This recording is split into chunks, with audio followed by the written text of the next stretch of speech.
Bienvenido, Jorge Bedoya. Gracias, Irene. Muchas gracias por aceptar. 2 años y medio aceptando. Por fin llegó el día en que se hizo realidad. No solo has aceptado. Yo también me he estado preparando tu entrevista intensamente. Y bueno, decir que eres actor, pianista, compositor. Naciste en Oviedo. Eso es. Asturiano. Asturiano. Estuve 15 días en Oviedo. ¿Qué te parece? Joder, yo te veía muy asturiano. Sobre todo en la coleta y eso lo notaba. Me tomo unas fabadas cada mañana. Empezaste a tocar el piano a los 10 años. Empecé un poco antes. Empecé... Con el maestro húngaro Arpad Bodó. Eso es. Lo que pasa es que yo empecé por mi cuenta mucho antes. O sea, mucho antes. Yo creo que con 5 o 6 años ya empecé a bajar teclas por mi cuenta. Luego, no con 10 años, con 10 años seguí yo tocando por mi cuenta y yo creo que con Arpad Bodó como maestro fue casi con 15 años. Ah, pues en tu biografía pones con 10. Me lo he Es que queda mejor porque le da como más caché, no hay problema. Eso ya en Madrid, ¿no? Llegaste a Madrid, me imagino, de Asturias. No, yo llegué de Asturias a Madrid cuando tenía como 1 año. Por eso, que lo de tocar el piano fue ya en Madrid. Fue ya en Madrid, sí. No, con 1 año no empecé a tocar el piano, Irene, todavía... Bueno, yo te veía así tan... y en Madrid entraste ya en el conservatorio profesional, ¿no? Con otros 2 maestros. Y yo entré al conservatorio ya con 20... Pues yo creo que tenía 21 o 22 años, entré al conservatorio. O sea, hace poquito. O sea, yo la parte formal no la he cumplido... Cuéntanos tú tu biografía, si quieres. ¿Quieres que te la cuente yo, Irene? Cuéntamela, que la cuentas mucho mejor que yo. Mira, yo nací en Oviedo y estuve 1/4 de hora. Vale. Luego de allí me vine a Madrid. Viví los años tranquilamente de mi infancia jugando con las amigas y los amigos y luego encontré el piano en casa de mi abuela. Entonces yo me enamoré del piano. Me enamoré y me sentaba y me pasaba horas y horas sentado al piano con 6 años, 5 o 6 años. Para mí era un juego más. Y luego, ¿qué pasa? Que como mi familia vio que yo estaba tan interesado, que estaba tan enamorado del piano, pues decidieron que debía formarme un poco más de manera académica. Y entonces yo entré a una escuela con 15, 16 años y luego ya entré al conservatorio con 22 o 23, es que me baila un poco la edad. Y terminé la carrera del conservatorio porque tú sabes que en el conservatorio se entra al curso al que te presentas. O sea, se acumula. Si te presentas a sexto, el sexto que entras. Y entonces me cogieron, terminé la carrera allí en el conservatorio en Madrid y luego ya me dediqué pues a componer, a mi estilo poco dogmático del piano, a mi manera poco clásica y poco de conservatorio, es decir. Y esa es mi vida, Irene, y luego he tenido novias y poco más. Y bueno, pero podemos decir que aparte de a todos esos grandes maestros que tuviste, Alberto Urroz, Parodi, etcétera, le debes mucho del piano a tu abuela, ¿no? Por tener un piano en casa. Efectivamente, porque además nunca sabré si hubiera tenido un violín, que lo tenía, creo, o una guitarra, me hubiera dedicado a otra cosa, pero había algo con el piano ya que yo lo sentí desde el primer momento.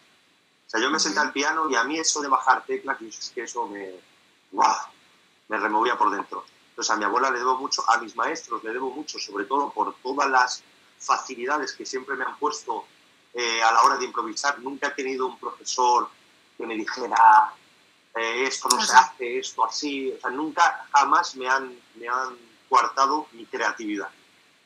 Bueno, pues de eso vamos a hablar hoy en la entrevista. Voy a añadir que eres licenciado en arte dramático, en la especialidad de interpretación textual, nada menos, por la Real Escuela Superior de Arte Dramático de Madrid, y eres miembro de la compañía teatral Noviembre. Era miembro. Ya, es que tengo que cambiar la... Hay que actualizarla un poquito. También yo podía haberte pedido una más actual. Sí. Oye, y luego has compuesto la banda original de la 40ª de la 80 edición de la Vuelta Ciclista a España. Compuse la banda sonora de la Vuelta Ciclista de hace unos años. Ajá, eso no me acuerdo muy bien cómo sonaba. Era...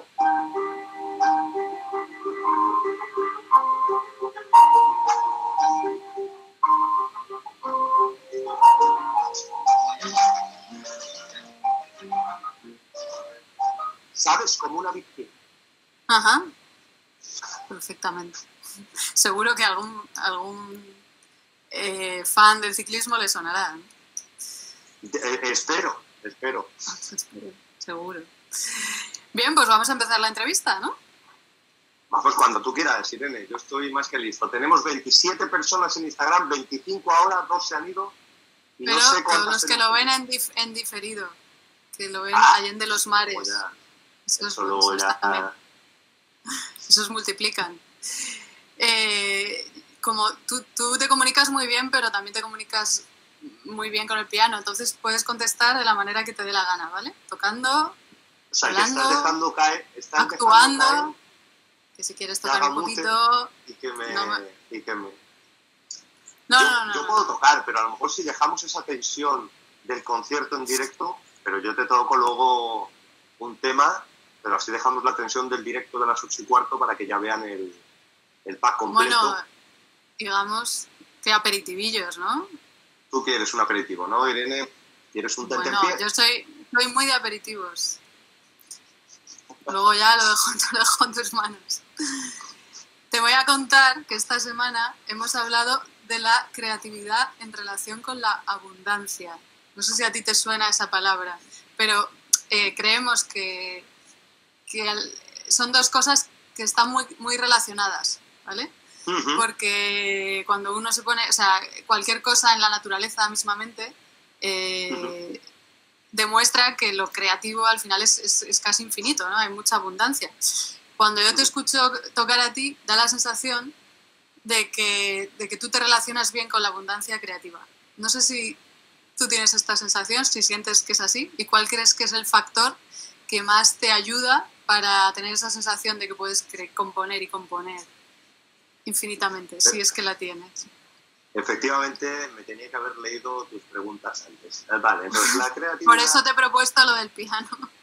Junto con la abundancia, ¿no? O sea...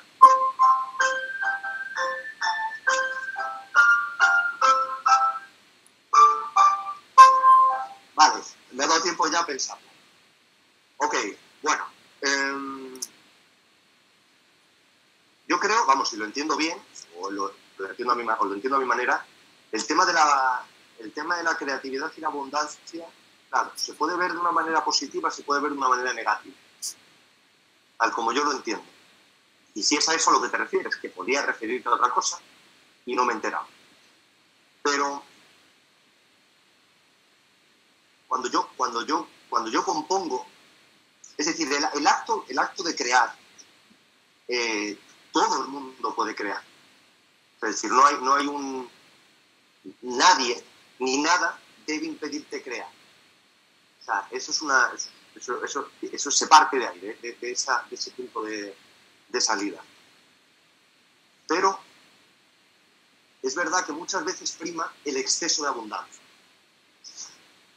el exceso de creatividad, tal como yo lo entiendo, es decir, todo vale, todo, ¿no? Creas y todo vale porque al final lo estoy creando. ¿Y cómo medimos, qué baremo le ponemos a esa creatividad? Creo que si te refieres a abundancia en sus términos, puede que no te refieras a eso y sea mucho más filosófico, pero sí. Esa abundancia de creatividad tiene que tener un baremo para con los otros. Es decir, la creatividad para uno mismo, tal como yo lo veo, vale cualquier cosa. Mientras a ti te haga sentir bien, te haga sentir mal, te haga llorar, te haga reír, te haga estar en paz, te haga pasar la cuarentena de mejor manera, sí. Pero la creatividad, nos guste o no nos guste, se tiene que mostrar a los demás si es de eso de lo que vamos a vivir. Y esa parte no podemos olvidar, nunca. Porque nuestro egocentrismo puede ser tan grande como para creer que todo lo que nosotros creemos tiene valor fuera. Y no es real. O sea, no es real. Por eso el baremo debe de encontrar un equilibrio entre lo que vale, lo que no vale, la creatividad en exceso, el yo hago esto y esto, como lo he creado, ya le pongo una literatura por medio y entonces ya debe de comprarse. Al final el artista vive de la gente que le ve. ¿No lo crees? O sea, ojalá yo pudiese tocar el piano y recibir 50 euros al día, porque sí, de nadie, y luego dar un concierto y ganar 4.000 euros por un concierto. Pero no es el caso. Yo cuando estoy en mi casa no recibo dinero de nadie. Cuando doy conciertos en directo no recibo dinero de nadie. Entonces, ese producto que al final tú estás mostrando, salvo que te lo quedes guardado en tu casa y dentro de tus 4 paredes, tiene que tener una serie de puntos para llegar a ser vendible y que no valga cualquier cosa. No sé si me explico, ¿sabes? O sea, el arte es muy difícil de definir. Si nos metemos en términos filosóficos ya podemos estar aquí 2 horas y cuarto. Ya. Pero para mí tiene que tener unos baremos, sobre todo la técnica. Sobre todo la técnica y la creatividad. Es una mezcla de dos. O sea, el arte no puede quedarse solamente en lo que a mí me salga de dentro. No estoy de acuerdo. En este curso hemos hablado de que el trabajo creativo surge cuando o sea, para tomarse el trabajo creativo en serio, hay que tomárselo como un juego.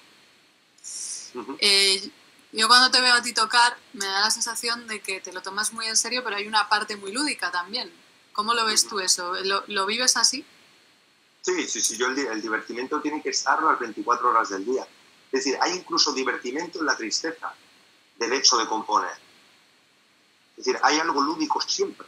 Si yo compongo porque ha fallecido un ser querido, o si yo compongo porque he perdido el amor de mi vida, incluso en esas situaciones hay algo lúdico siempre, hay algo de divertimento y debe haberlo. Yo creo que está metido, aunque ni siquiera seamos conscientes los propios artistas de que eso está ahí, ¿no? Cuando escribes un drama, cuando compones un tema donde se ve que tu alma se ha hecho pedazos, hay algo lúdico ahí y tiene que haberlo. O sea, tiene que haberlo, aunque ni siquiera nos seamos conscientes.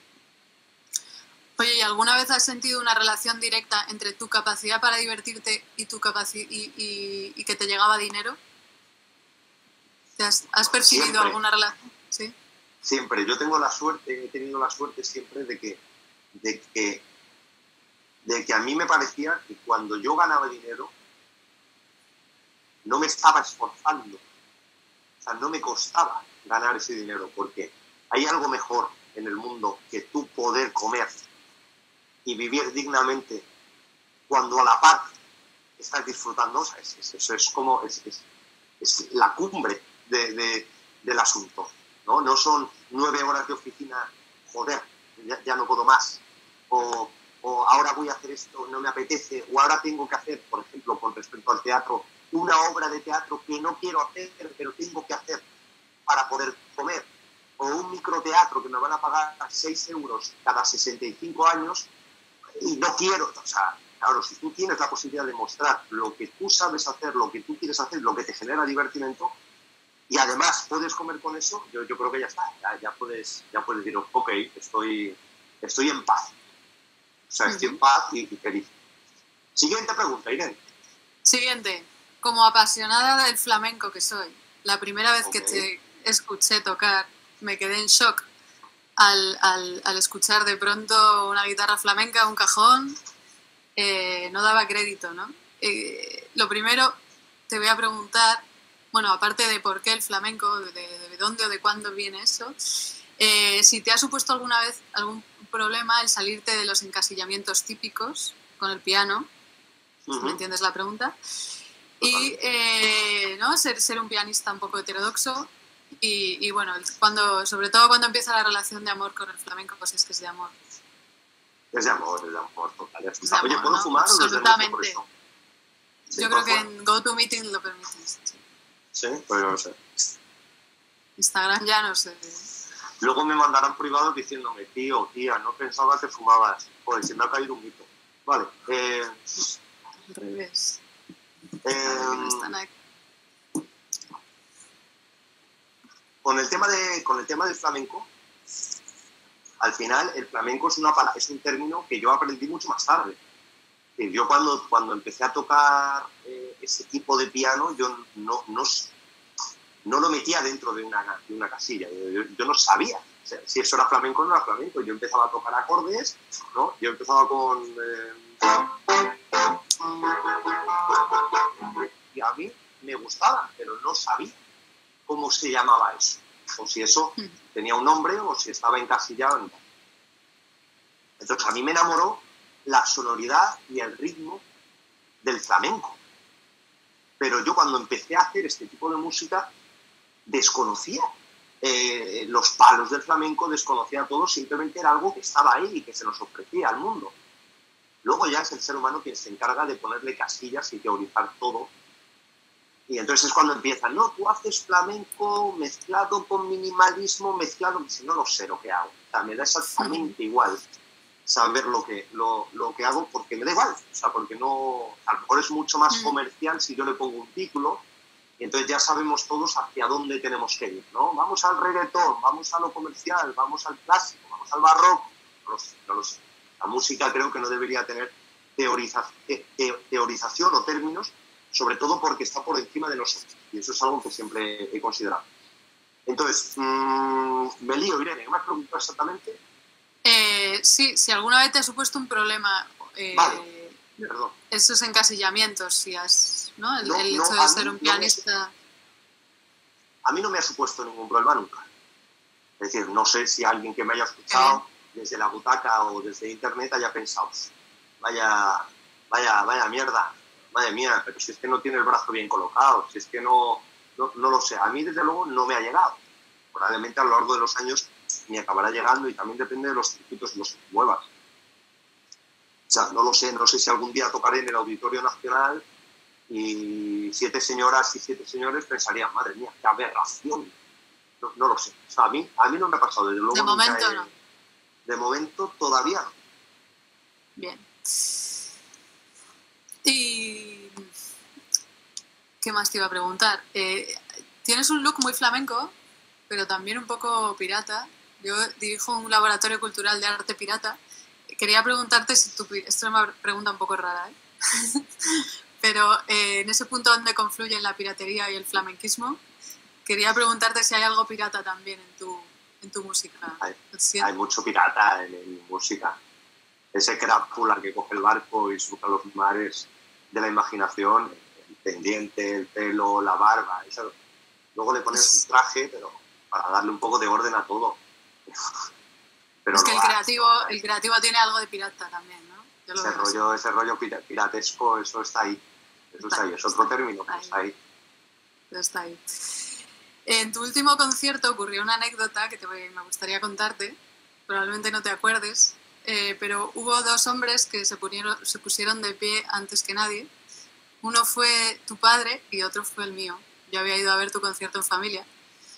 Entonces fue muy gracioso porque tu padre creo que se puso de pie porque tú tocaste una canción que había compuesto él, ¿puede ser? No sé si eres músico. Sí, bueno, él tiene un gran oído, tiene una gran inspiración y una gran creatividad. Y sí, la compuso él, efectivamente. De hecho, fue una de las primeras piezas que yo aprendí. De hecho, una de las razones por las que yo me enamoré de la música fue ese tema. Y además hace muchísimo que no lo toco, y luego yo varié sobre este tema. Pero sí, mi padre ha sido un gran punto de partida para que yo esté donde estoy. El otro fue el mío, que no ha tenido nunca relación con el piano, ni a lo mejor ha tenido especial interés por el piano, pero cuando te escuchó no pudo evitar ponerse de pie y empezar a aplaudir como un loco, y detrás de él le siguió toda la sala. Aprovechando esta anécdota, te quería preguntar ¿qué influencia crees que puede llegar a tener un padre, diciendo padre digo también madre, de cara al desarrollo creativo de un hijo, tanto como para favorecerlo como para no entorpecerlo? No sé, pues mira, yo no soy padre ni soy madre, entonces no sé exactamente las vivencias que puede tener un padre o una madre, pero a mí me da la sensación de que cuando los padres están O sea, no pueden dirigir la vida de sus hijos, salvo que vean que hay un descarrilamiento lógico y objetivo. Es decir, el problema es cuando entra la subjetividad de la familia en la hija o en el hijo. Es decir, tú no debes ser músico porque de músico no se vive. Tú no debes ser músico porque yo estudié Derecho y como estudié Derecho, eso es subjetivo. O sea, es absolutamente subjetivo. Otra cosa es que tu hija o tu hijo se meta heroína. Entonces todos sabemos que si te metes heroína, a la larga la vas a cascar. Entonces ahí sí que lo entiendo. El problema es cuando parece, ¿no?, que los padres, por el exceso de protección o incluso por lo que ellos nunca pudieron llegar, cosa que a mí no me pasó. Mis padres me han dado total libertad siempre para lo que yo he querido, porque sabían que era esto lo que me daba la vida y no cualquier otra cosa. Pero me imagino la situación de otras personas que yo lo he vivido, incluso la pura obligación de dedicarte al arte, que también esto existe. Es decir, porque siempre pensamos que es que los padres no quieren escuchar la música, sino que quieren que te dediques a derecho mercantil. Pero también hay otros casos en los que se les obliga a dedicarse al instrumento, que está muy bien, porque al final hay que hacerlo, es decir, no deja de ser un aprendizaje, lengua, literatura, conocimiento del medio y música. Pero a veces hay niños que no les nace la creatividad desde ese punto y se ven obligados, con lo cual generan un muro entre el instrumento, que hablo de instrumento como te puedo hablar de la pintura o de cualquier otro tipo de arte, y no son capaces de generar un canal entre ellos y lo que les está siendo impuesto. Entonces también hay que darle la vuelta, porque muchas veces, lo que te digo, creemos que es siempre hacia afuera, pero es que a veces también es hacia el arte, ¿no? La obligación de dedicarte al arte. Oye, pues no. O sea, al final, como padres, que yo, te repito, no lo soy, tendrás que observar qué es lo que motiva o qué es lo que ilusiona a tu hija o a tu hijo e intentar encarrilar eso, porque como padre y madre tienes que ayudar a encarrilar la vida de tus hijos. Eso es inevitable. Sí, concretamente con el piano, yo lo asocio a mucho, puede haber mucho machaque detrás, ¿no? De muchas horas, hay gente que lo está cogiendo manía. Sí, hay gente que lo acaba cogiendo manía y él toca escalas, él toca no sé qué, no sé qué. Déjale vivir, déjale sentir. O sea, nadie se emociona con esto.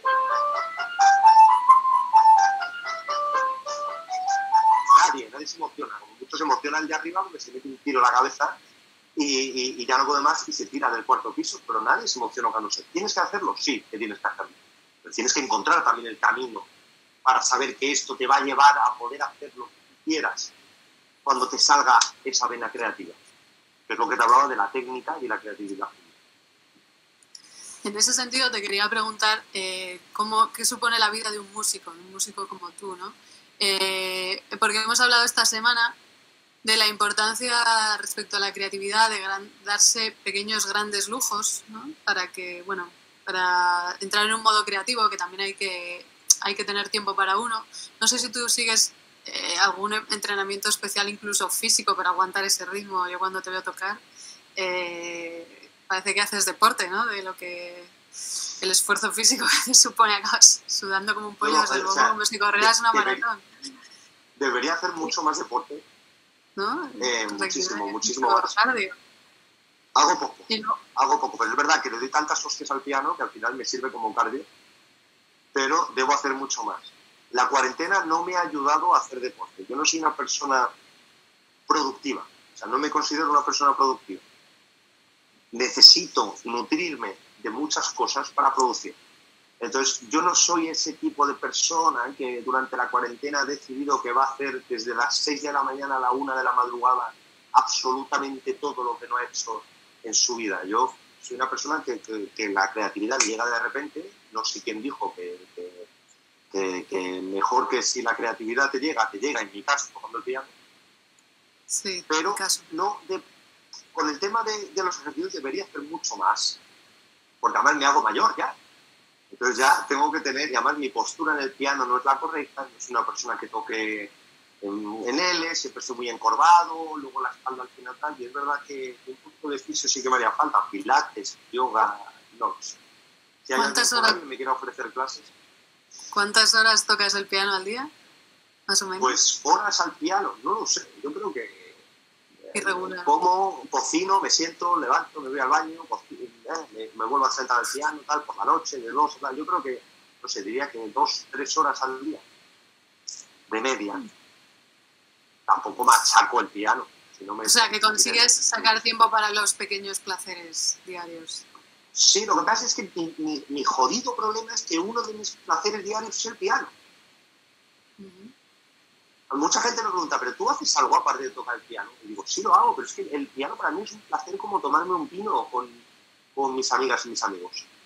O sea, lo disfruto igual, no lo veo como una profesión, lo veo como gozar, como jugar a la Play un día, o a la Xbox, por si tenemos problemas de publicidad.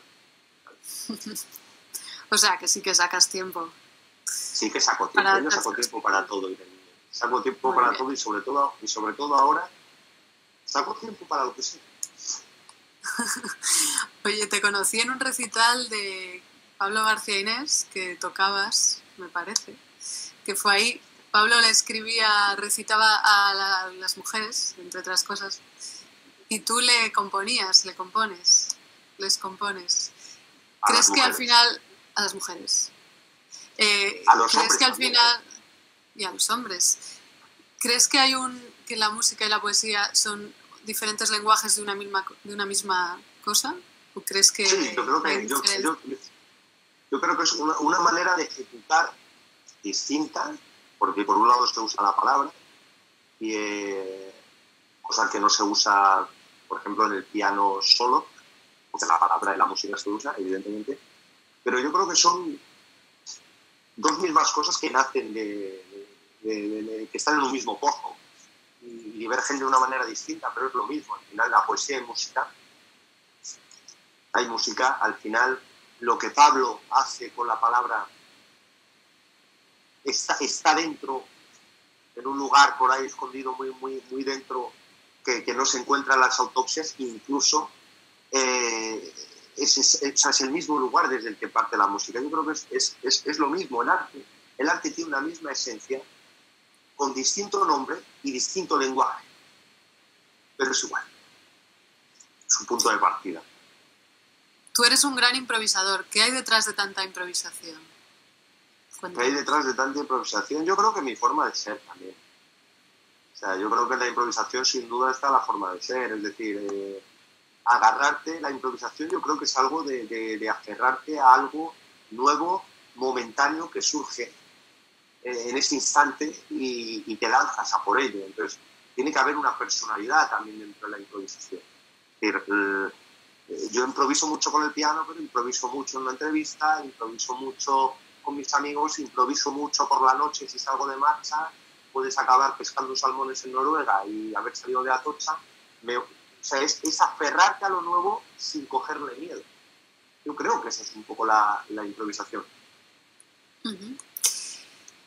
Como artista joven, ¿tú sientes o percibes alguna ayuda, interés especial por parte de alguna autoridad, de las autoridades en general, de los medios de comunicación? ¿Te sientes apoyado, valorado, motivado en ese sentido? No. Un giro un poco no. El arte no, pero el arte en este país es jodidamente bueno y muy poco valorado, y eso es un hecho. O sea, lo sabe todo el mundo, lo sabe incluso el que piensa que el arte es una cosa de titiriteros, ¿no? que ese ni lo vamos a nombrar, ¿no? La ausencia de conexión neuronal no debe ser nunca nombrada, porque se les hace publicidad. El arte, no sé si en este país o muchos, probablemente en muchos también ocurra, porque hay muchas frases hechas, no. Aquí en este país no se valora, pero en Europa del Este no lo sé. Si en Europa del Este se valora lo que debería valorarse o no. Desde luego aquí no. O sea, en este país no se valora el arte. Y además no se valora, tampoco estamos exigiendo que se valore. O sea, yo no le estoy exigiendo a un partido político que llore con mi música, ni que vaya al teatro, ni siquiera le estoy exigiendo eso, porque oye, a lo mejor le parece una mierda. A lo mejor prefiere escuchar 4 camiones pasar por las 6 antes que escuchar una sinfonía de Beethoven. Yo no juzgo eso. Entonces, la palabra no sería tanto valorar. Para mí, sino respetar y darle protección a un medio que salva millones de vidas a lo largo del día. Porque es así, el arte salva a la gente. La gente ni siquiera muchas veces se da cuenta de que el arte les salva, pero les salva un libro, les salva la música, les salva la serie de televisión, les salva el teatro, les salva tanto que incluso ya lo hemos dado por hecho. Es como, no, es que están ahí y nos lo van a ofrecer. Pero nos lo van a ofrecer, oye, no sé de qué viven, probablemente de las subvenciones que el Estado les da, que no les da una puta mierda de subvenciones. Por otro lado, es otra cosa, ¿no?, de la derecha que tiene ahí metida, ¿no?, que es que el artista vive de las subvenciones estatales. Y yo creo que recibe más subvenciones los coches que compramos que el propio artista. Entonces, en este país no se protege el arte. No sé si se valora o no, que me da igual si se valora o no, porque realmente me da igual. O sea, si tú quieres entrar a una discoteca y escuchar reggaetón y quieres llorar con el reggaetón, me da igual porque es subjetivo.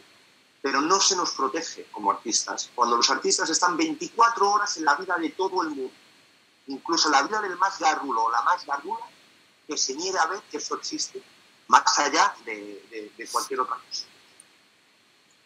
Me he quedado un poco a gusto. Sigue. Me alegro.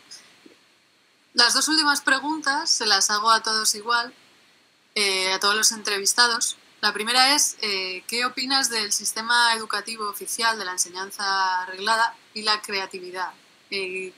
¿Cuál es tu óptica, en tu caso, como creativo que vive de ello? Si piensas que, no sé, incluso si crees que hubieras tenido la misma vida si fuera solo por el colegio, bueno, no sé, ¿qué opinas al respecto? Si crees que la escuela ha fomentado tu creatividad, en general la fomenta.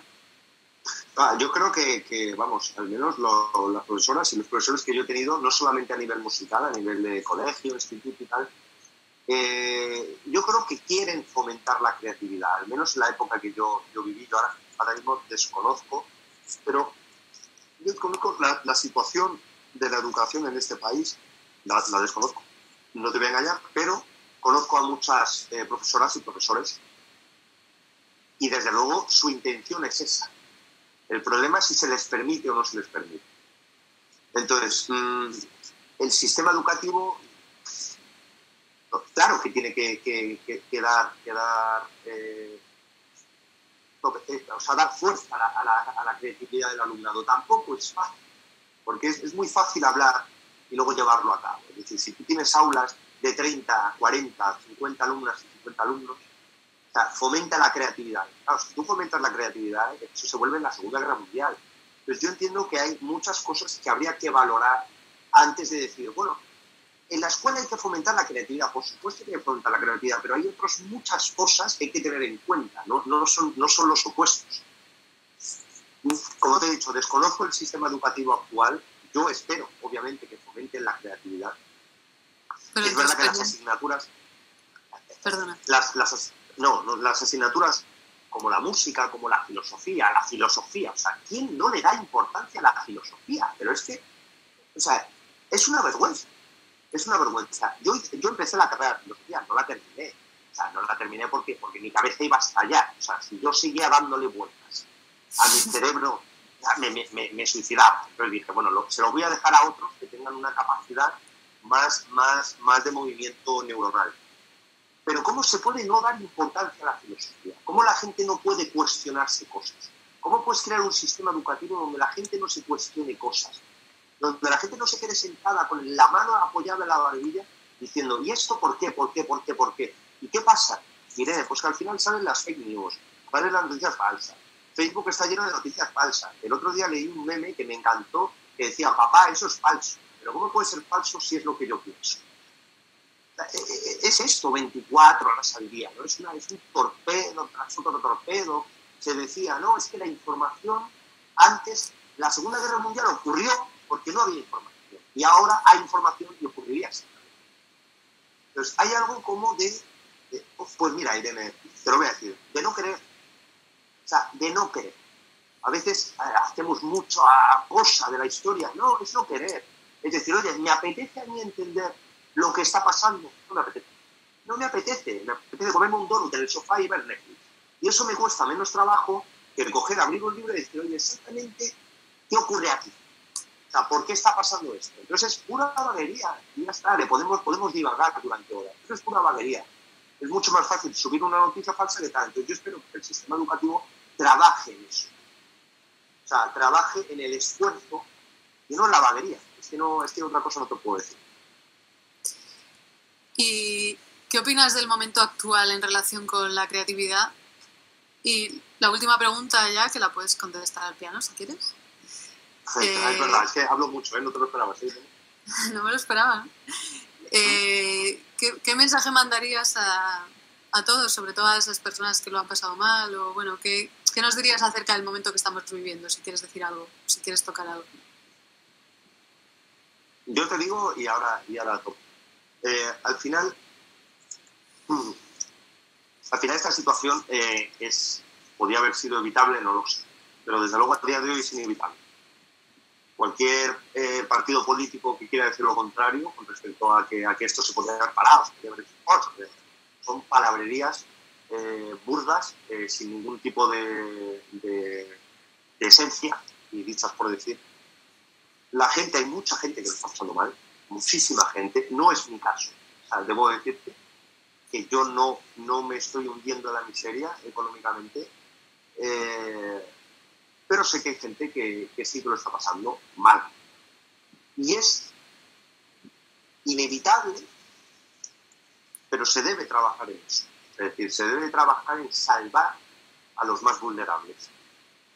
Con respecto a la creatividad, diría que se tiene que seguir creando. La creatividad nunca va a desaparecer. Eso va a estar 24 horas en el ser humano, se den cuenta o no se den cuenta, y eso no va a acabar.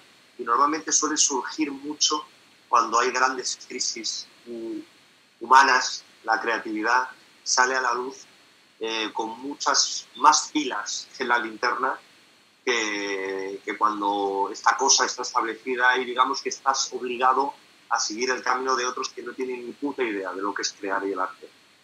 Yo voy a tocar un tema para cerrar la entrevista, ¿sí te parece? Sí, me parece perfecto, pero antes quiero decir una cosa, y es que tienes un concierto a las 8:15, das un concierto en directo por Instagram.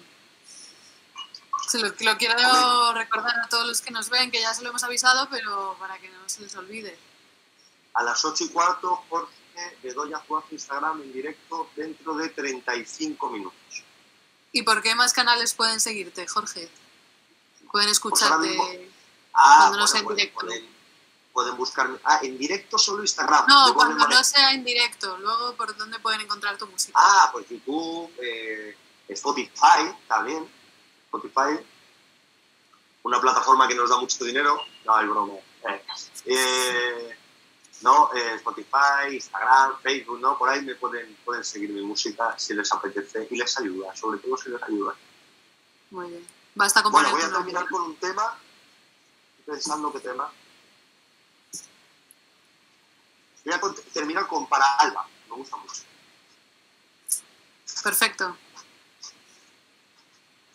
No sé si se escuchará bien, ¿eh? Yo ahí ya no puedo... A ti se te escucha muy bien.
Ole.